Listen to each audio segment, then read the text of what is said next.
Welcome back, ladies and gentlemen, for what is going to be nothing short of another jam-packed daily cryptocurrency market update with yours truly. As always, we have a hell of a lot to get into. We're going to be covering the events of the past 24 hours as it relates to the cryptocurrency space. And last night, or it was quite late last night for me, the market did sell off. We're going to be taking a look at that. I think, of course, crypto is very much a part of the broader kind of market ecosystem.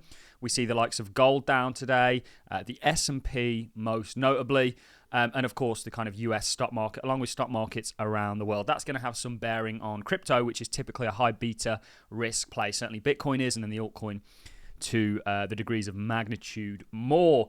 But I think all is well, and we're going to be looking at that from a technical point of view. We're also going to be talking about continued interaction that we've seen in regards to the Ethereum ETFs. We're going to be looking at how yesterday fared in opposition with the first day of launch, which by all accounts was a huge success. In fact, if you look at the past 12 months and the 600 or so ETFs that launched within the US, Ethereum, if you take Bitcoin out of the equation, and their ETH-A, which is the iShares Ethereum Trust, is number uno. So there's a clear demand there for it, more so than many of the other assets that have launched. And on the topic of that, we're going to be looking at that to start the video off. We're going to be talking about HashDEX. HashDEX are Bitcoin ETF offerers, Ethereum ETF offerers, spot ETF offerers, I should say. They are now applying for a crypto basket index, which we've said is coming. So this industry, unfortunately, Gary Gensler is a massive gatekeeper to this industry and the sort of trillions of dollars that are going to flow into it in terms of capital, which we think is predicted in the others chart, in the total 2 chart, and of course where Bitcoin is going. HashDEX have applied for a crypto index, which is a basket of kind of cryptocurrencies like what Grayscale already offer, like what 21 Shares already offer, like what Bitwise already offer. That is coming, and that is going to see trillions flow into these markets in the United States, which of course, if you look at exchange traded products and where the kind of inflows come from, it's typically the United States. Then we'll be talking about some sort of things more broadly in regards to some charts. So let's kick things off with a tweet from Eric Balanchunas.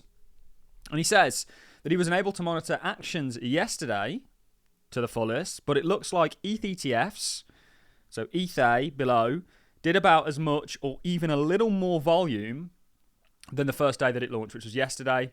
That's a good sign, as lots of times there's a sizable drop-off after the hype up from one day. So this is good.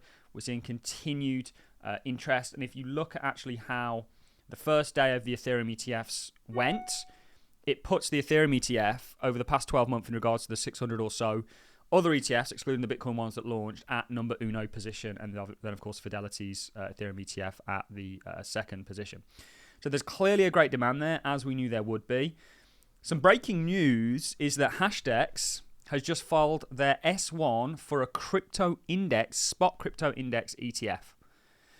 And they're going to start with just Bitcoin and Ethereum, but can add others if and when approved by the SEC. So because the significance of Ethereum is far, and the ETF for Ethereum is far beyond just Ethereum. There's a broader ramification for the space as a whole, in the sense that now that they've classified Ethereum as a non-security and thus allowed it to trade, they don't really have any grounds to stand on for the other ETFs or other crypto ETFs and other cryptocurrencies being classified as securities.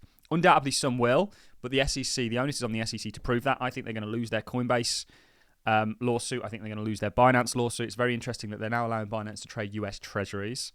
They dropped their BUSD lawsuit with Paxos after literally destroying... that was one of the most hostile gangster takeovers I think I've ever seen in regards to the US government and Binance.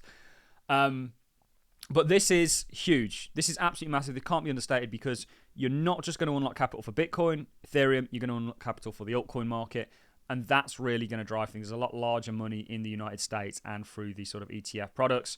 They already offer, outside of the US, a crypto index ETF, and these are the coins that make up this ETF. You know, you can see the likes of Bitcoin, Ethereum, Solana, Ripple, Cardano, Chainlink, Litecoin, Avalanche, Polkadot, Uniswap, and Polygon. It will go even further than this, because if there's demand, it makes sense for people to basically offer them, because they can claim the fees on them.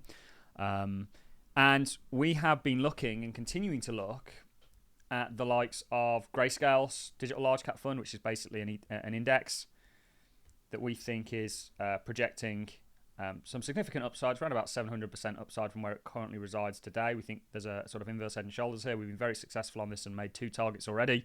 We've now got that sort of bigger one to come. It's about 660% gain on this. That's not going to be going up if crypto's going down.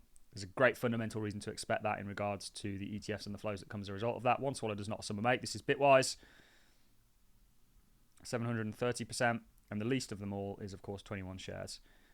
Poor Cathy Wood, she's had a real rough time of things, I do believe. So, when it walketh, talketh, and quacketh like a duck, ladies and gents, it's a duck. This also aligns with what we're looking at for Total 2. So, to address the current sell-off, crypto's had a very nice run. I think it's kind of giving way to the macro tide that is the markets, in the sense that, today we're seeing the S&P sell off significantly. We're seeing the likes of the DAX sort of come off after making our target that we set in 2023. NASDAQ coming off significantly. Let's take a look at Amazon. So we've got a target for Amazon. Amazon coming off significantly, but we've ultimately got that big target for Amazon. And of course, Tesla coming off significantly as well, but still within the sort of realms of, and we did look at a gap that Tesla had that we think or thought was going to get closed. And this will get closed. So this, I think, is not a bad place to bid it. And then you're likely going to see this right shoulder form. And of course, we divided that. But you've got things like gold selling off. The dollar also down.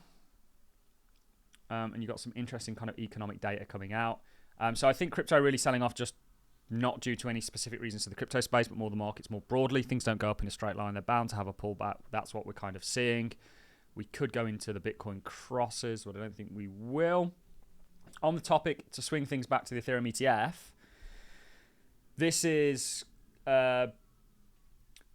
BlackRock's iShares, and this is what BlackRock's Bitcoin product did. And let's put them on the same time frame. It's very much just history repeating. But once we saw the initial sort of dumping and movement from grayscale, like what we're seeing with Ethereum, then you get this massive. For Bitcoin, it was about 90% run. For Ethereum, I think it's going to be significantly higher.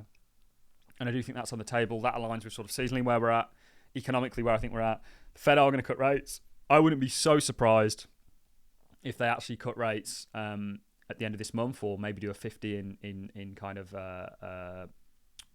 September.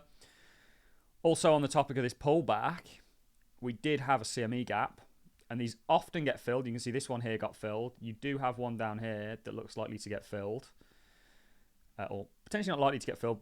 The reason I say that this is worth highlighting, because these CME gaps often get met. So there may be some sort of last little impulse to the downside here before things get rocking and rolling.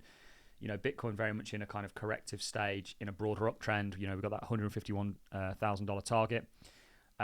It may just want to, sort of come down a little bit more before seeing broader continuation. So it's all still to play for. We'll keep you up to date on a daily basis, ladies and gentlemen. There was some interesting news, I think, out of the Russian parliament yesterday in regards to actually enabling Bitcoin or enabling crypto for sort of global payments. And this is the thing with this industry. Okay, the US is probably the most important player to watch, in my opinion. But, there is a kind of the rest of the world out there that all seems to be rather friendly. So the news yesterday in regards to Russia was Russia's parliament has approved a bill permitting the use of crypto for international trade. Ferrari will now accept Bitcoin and crypto payments in Europe, and mass adoption is accelerating every single day. So it's interesting. Whether it's the adoption that you want or not is another story entirely. We're not really here to speculate on that, guys. But this pullback really is just volatility in the cryptocurrency space. You have to be able to stomach that as a cryptocurrency investor. It's inherent with this space. And I think that volatility is coming on the back end of what the stock market and the broader markets are doing. After doing exceptionally well, corrections are going to be a part of this journey. We looked at the CME, we looked at a number of things, but the broader trend of things is an upward one, in my opinion. The HashDEX news, I think, hasn't really been covered to the degree that I think it should have, because it is significant. You are going to see, you'll get a Solana ETF, you'll get a crypto index ETF, you'll get a this ETF, a that ETF, and that's really going to turn this asset class into exactly that. And the real shame of all of that is the fact that Gary Gensler really is gatekeeping this industry and doing an exceptionally poor job of it. I don't know. I mean, there should be some sort of maybe like a consequence for his actions. We've already seen the SEC get sued. We've already seen members step down. We've seen the head of their sort of crypto department leave. He's doing a poor job of it, and it's annoying that he's the kind of guy with the keys to this industry and sort of unlocking it for sort of institutional adoption, but it will come eventually. The dam walls are breaking. On that note, ladies and gentlemen, I'm going to love and leave you. If you enjoy the content, like is appreciated. So is a comment, hang in there, and I'll see you all in the next one.